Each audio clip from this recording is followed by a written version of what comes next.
Non seulement on a dévoilé ta faiblesse, mais deuxième chose, tes ennemis, le Seigneur va déposer des ordures sur eux.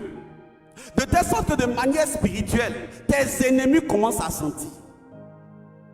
Et quand ils commencent à sentir de cette manière pour avoir une mauvaise odeur, la mauvaise odeur attire les mouches. La mauvaise odeur attire tout ce qui est vermine. La mauvaise odeur repousse les gens. Donc tes ennemis qui pensaient qu'ils allaient avoir la domination sur toi, Dieu s'assure que ceux-là sont revêtus d'une mauvaise odeur.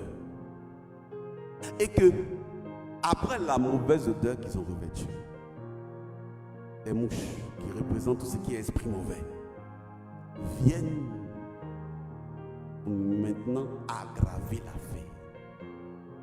Et puis les gens qui restaient dans l'environnement sont repoussés parce que ils n'arrivent pas à savoir, mais il y a quelque chose qui les pousse.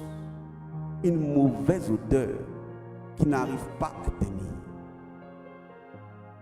Voici une des choses qui est réservée à tes ennemis. Que cela se passe dans ta vie dans le nom puissant de Jésus. C'est pourquoi je vous ai dit, réjouissez-vous. Réjouissons-nous quand des gens se lèvent en injustice contre nous. Parce que tôt ou tard, sur le chemin et l'agenda de l'Éternel, un renversement des situations va se faire. Et ceux qui ont usurpé, en fait, le verset suivant nous le dit, ils vont devenir quoi? Un amas pour nous. On dit quoi? Ninive sert de butin. Car pendant que tu penses que tu perds, quand peut-être qu'on a pris ta place, en fait c'est tes ennemis qui sont en train d'amasser pour toi. Pour faire de telle sorte que toi maintenant tu puisses venir piocher sans avoir à rien faire. Tout concourt bien de ceux qui aiment Dieu. Sachons-le pleinement.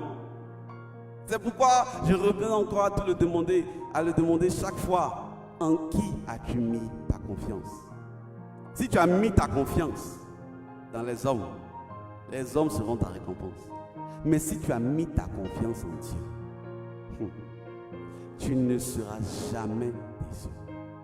Jamais déçu ne veut pas dire que c'est ta volonté qui va s'accomplir, non. Toute chose concourra pour ton bien. Quel que soit ce qui se passe, il y a toi.